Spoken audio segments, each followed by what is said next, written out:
Desert. A desert is a vast, dry area where it rarely rains. Deserts occupy a seventh of the Earth's land area.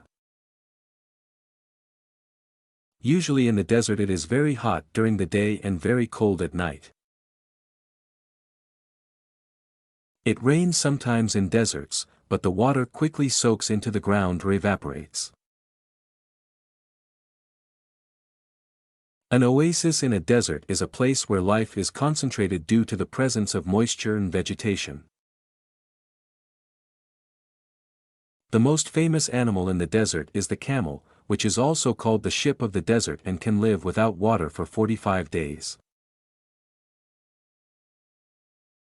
Plants in the desert absorb moisture during rain and retain it for a long time in their fleshy trunks and leaves. Cacti, saxaws and camel thorns grow in deserts.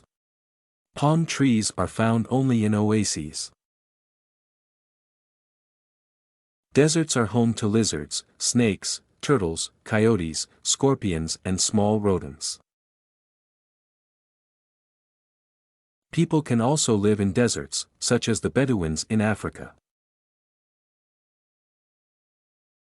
Tasks. Why do you think deserts are marked yellow on the map? Why is it dangerous to travel to the desert? Do you know what wonder of the world is located in the desert? Guess a riddle. This type of place has a lack of rain, so it is a dry and arid land. The most famous one's the Sahara, which is covered in a lot of sand.